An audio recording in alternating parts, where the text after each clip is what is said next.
दोस्तों आइए हम लोग आज जो है श्रीधराचार्य फार्मूला के बारे में सब कुछ एकदम विस्तार से जानते हैं। वो फार्मूला कैसे निकला, उसका स्टैंडर्ड फॉर्म क्या होता है, फिर और भी उसके क्या क्या रूप हो सकते हैं।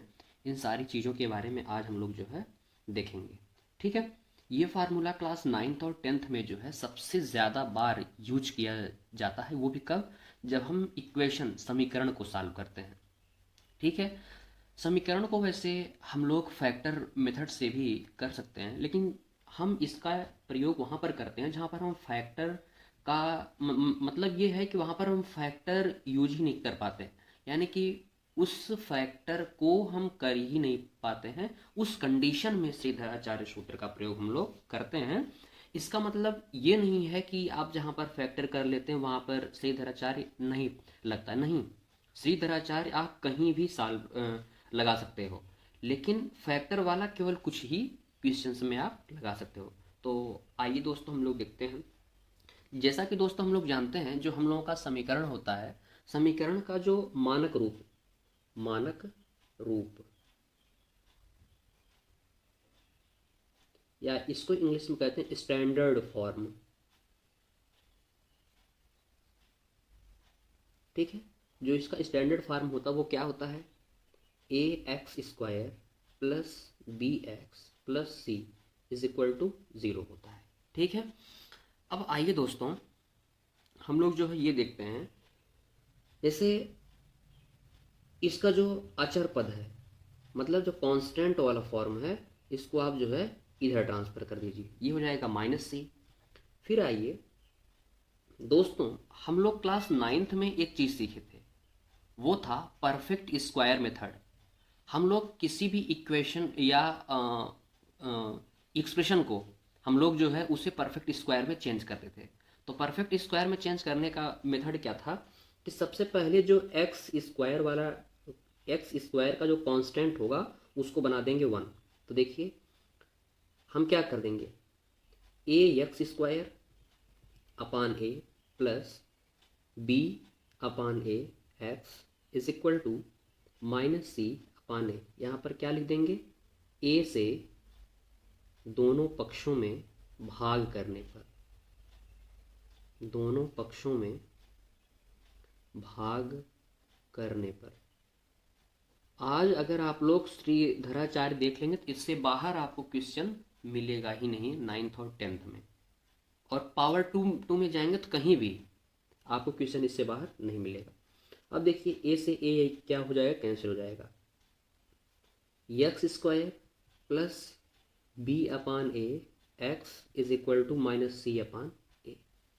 अब देखिएगा हम लोग जैसे ये वाला होता है ना फॉर्म, ए स्क्वायर प्लस 2ab ये होता है। अब हम इसमें क्या प्लस कर दें कि ये परफेक्ट स्क्वायर बन जाए, तो हम लोग क्या करेंगे, इसका ये b का जो है, b का जो कॉफिशिएंट है उसको लो, ले लिया। फिर जो ये वाला है उसको ले लो, इसका अंडर रूट कर दो। ठीक है, इसका आप अंडर रूट कर दो।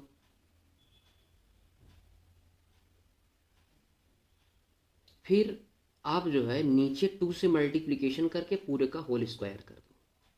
अब ये वाला जब बाहर निकलेगा क्या हो जाएगा, 2a, तो 2a से 2a कैंसिल हो जाएगा, बचेगा क्या, बी स्क्वायर। इसी बी स्क्वायर को हम क्या कर देंगे, प्लस कर देंगे। ठीक उसी प्रकार से दोस्तों हम लोग यहाँ भी बात करेंगे। ठीक है। यहाँ भी जब हम बात करेंगे तो हम इस पूरे टर्म को आप ले लो, ले ले लीजिए, पूरे टर्म को आप ले लीजिए, बी अपान ए एक्स अपान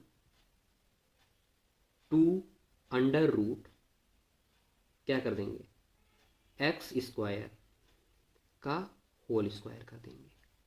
अब देखिए इस एक्स स्क्वायर से ये वाला एक्स क्या हो जाएगा, कैंसिल हो जाएगा, बचेगा क्या, b square upon 4a square, b square upon 4a square बचेगा। इसी को दोनों पक्षों में क्या कर देंगे, हम लोग जोड़ देंगे, x square plus B upon A x plus b square upon 4a square is equal to -c upon A plus b square upon 4a square.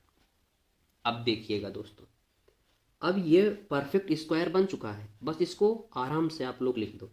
हम लोग इसको क्या लिख सकते हैं, यक्स प्लस ये क्या है, बी अपान 2a का होल स्क्वायर बन जाएगा, इज इक्वल टू, यहाँ से आप क्या कर सकते हैं, कॉमन कर सकते हैं, या कॉमन आप नहीं करेंगे तो आप ले सकते हैं एलसीएम। तो आप एलसीएम ले लो, तो एलसीएम क्या हो जाएगा, 4a स्क्वायर।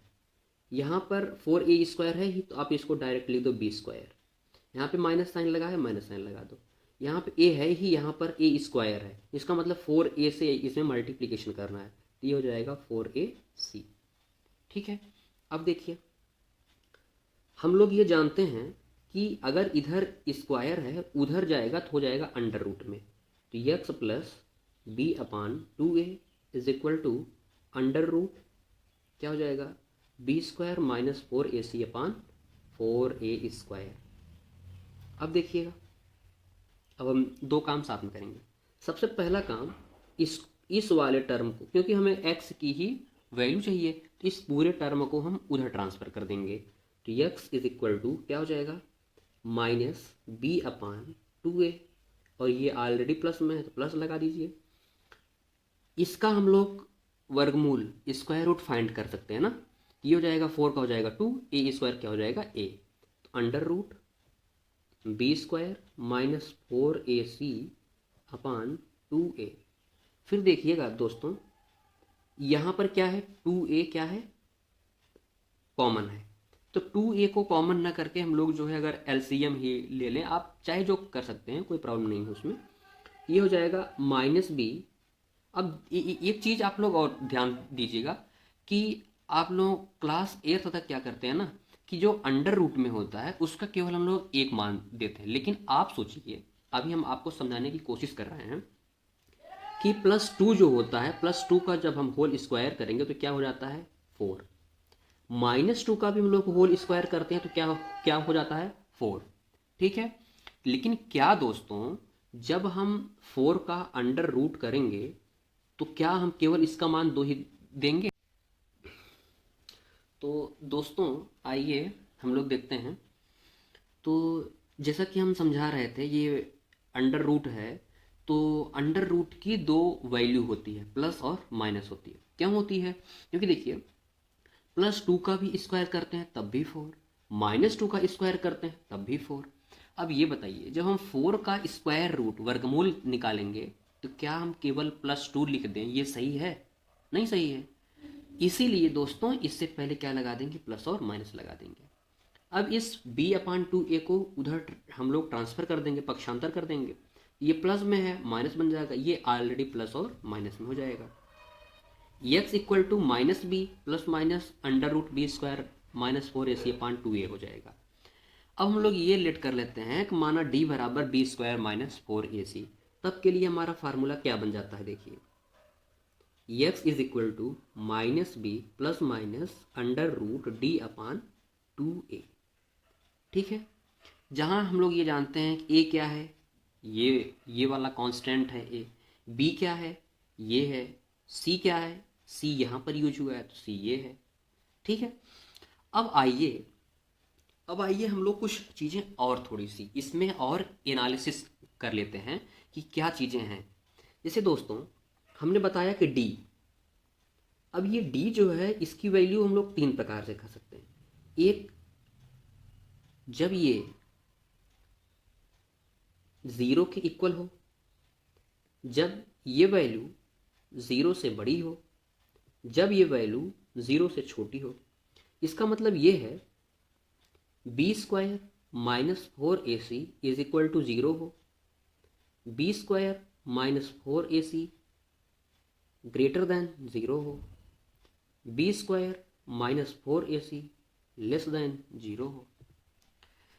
तो ध्यान दीजिएगा दोस्तों, जब भी b square minus 4ac equal to 0 हो, ठीक है, जब भी ऐसा होगा तो इसका जो इसे हम लोग क्या कहते हैं पता है, नेचर ऑफ रूट्स। क्या कहते हैं, नेचर ऑफ रूट्स, या इसे कहते हैं मूलों की प्रवृत्ति, या नहीं प्रकृति, मतलब मूल किस प्रकार का होगा। तो अगर हम लोग देखें, अगर ये वैल्यू 0 के बराबर है, d का मान 0 हो गया, तो मूल क्या होगा? वास्तविक होगा। क्या होगा? वास्तविक होगा। और क्या होगा? समान होगा। क्या होगा? समान होगा। Real and equal, real and equal. जब इसकी वैल्यू 0 से बड़ी होगी, ग्रेटर देन 0 होगी, तब क्या होगा? ये तो कन्फर्म है कि ये वास्तविक ही होगा, ये कन्फर्म है। लेकिन क्या ये समान होगा? जी नहीं, ये असमान होगा। ठीक है। और जब ये वैल्यू 0 से छोटी होगी तब क्या होगा? तो हम इसको जो है दो नाम देते हैं। कुछ लोग कहते हैं सम्मिश्र संख्या, उसे कहते हैं कॉम्प्लेक्स नंबर। हालांकि उसको आप लोगों को जानने की जरूरत नहीं है, वो क्लास 11th में चैप्टर ही है कॉम्प्लेक्स नंबर करके। तो हम लोग यहाँ पर डायरेक्ट लिख देंगे कि क्या हो जाता है, ये काल्पनिक संख्या हो जाता है। क्या हो जाता है? काल्पनिक संख्या। ठीक है। तो हम लोग जो है इतना सारी चीज़ें जान गए। आगे जब पीछे सॉल्व किया तो हमें यक्स की वैल्यू क्या मिली? -b plus minus under root b² - 4ac upon 2a, ये हमें मिला था। अब हमने कहा कि ये प्लस और माइनस है, तो इसका मतलब है कि ये दो मान होना चाहिए। तो हम लोग ऐसे लिख देते हैं, x = -b plus under root b² - 4ac upon 2a। और हम लोग x = -b minus under root b² - 4ac upon 2a। अब देखिए, इसको अगर हम लोग, ये दो मान प्राप्त होंगे ना, अगर हम लोग दोस्तों इसको मान लेते हैं अल्फा और इसको मान लेते हैं बीटा, तो देखिए क्या चीज़ें और मिल सकती हैं। अल्फा प्लस बीटा करेंगे तब देखिए क्या मिलता है। जब हम लोग अल्फा प्लस बीटा करेंगे, इसका मतलब है -b plus under root b² - 4ac upon 2a plus -b minus under root b² - 4ac upon 2a। देखिए दोनों का एलसीएम क्या है? सेम ही तो है। अगर दोनों का एलसीएम सेम है तो ये बताइए, ये क्या है? प्लस में है, ये क्या है? माइनस में है। क्या हो जाएगा? कैंसिल हो जाएगा। अब देखिए, तो अल्फा प्लस बीटा = क्या मिल जाएगा? ये प्लस माइनस क्या बन जाएगा? माइनस। तो माइनस भी क्या बन जाएगा? -2b अपान 2a। इससे ये कैंसिल हो जाएगा। तो अल्फा प्लस बीटा = क्या हो जाएगा? -b upon a। ठीक है, क्या हो जाएगा? -b upon a। इसे हम लोग क्या कहते हैं? सम ऑफ रूट्स। क्या कहते हैं? सम ऑफ रूट्स। हिंदी में क्या कहते हैं? मूलों का योग। मूलों का योग। तो मूलों का योग दोस्तों क्या हो जाता है? -b upon a। अब हम लोग मल्टीप्लिकेशन करते हैं, थोड़ा सा देखते हैं क्या मिलता है। अल्फा इंटू बीटा = क्या हो जाएगा? -b plus under root b² - 4ac upon 2a into -b minus under root b² - 4ac upon 2a। अब देखिए क्या मिलता है। जब हमने ऐसा कर दिया, एक चीज़ ध्यान से देखिए, a प्लस भी लिखा है और a माइनस भी लिखा है। सोचिए, अगर ये a प्लस भी लिखा है, ये a माइनस भी लिखा है, तो क्या होता है? a² - b²। तो a² मतलब -b का होल स्क्वायर कर देंगे, और -b² मतलब b² - 4ac अंडर रूट लगा था, इसका कर देंगे होल स्क्वायर अपान नीचे वाला भी क्या हो जाएगा? 4a²। अब देखिए, -b² है, ये क्या हो जाएगा?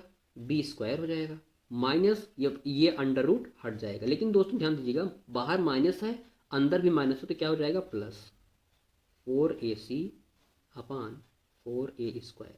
ये इससे कैंसिल हो जाएगा। = क्या हो जाएगा? 4ac अपान 4a²। 4a और 4a कैंसिल हो जाएगा, तो बचेगा क्या? c upon a। Alpha into beta क्या निकल जाएगा? c upon a। ठीक है, ये दोनों बहुत ही महत्वपूर्ण चीज़ें हैं। इसे क्या कहते हैं? मल्टीप्लिकेशन ऑफ रूट्स, मतलब मूलों का गुणनफल। अब हम एक चीज़ और लास्ट में आप लोगों को समझाना चाहेंगे, वो ये है कि मान लीजिए आप लोगों को कोई क्वेश्चन दे दिया जाए कि ऐसा एक इक्वेशन बनाइए जिसके मूल,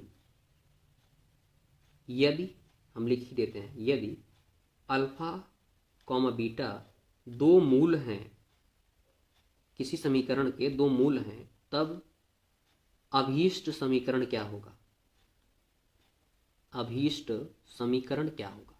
तो जो अभीष्ट समीकरण होगा वो क्या हो जाएगा, x square minus alpha plus beta x plus alpha beta is equal to 0। ये आप लोगों का हो जाएगा फार्मूला। अगर आप इसकी पुष्टि करना चाहते हो, अगर आप इसकी पुष्टि करना चाहते हो क्या ये सही है, तो कुछ भी नहीं करना है। जो अभी हमने अल्फा प्लस बीटा का मान निकाला आप यहाँ पर रख दो, और अल्फा इंटू बीटा का जो मान निकाला सी अपाने आप यहाँ पर रख दो। आपको क्या मिल जाएगा, आपको यही वाला फॉर्म तुरंत मिल जाएगा। अगर ये मिल जाता है तो इसका मतलब है हमने सही लिखा है, और ये हम आप लोगों को देते हैं HW। ये आप लोग खुद करके हमें आप कमेंट बॉक्स में बताएंगे कि क्या ये सही है। ठीक है दोस्तों, आज के लिए इतना ही। उम्मीद करता हूँ आप इन सारी चीज़ों को बहुत अच्छे से बढ़िया से समझ पाए होंगे। ठीक है, अगर आप लोगों को अच्छा लग रहा हो तो दोस्तों प्लीज़ वीडियो को लाइक शेयर और सब्सक्राइब करना ना भूलें। Thank you very much.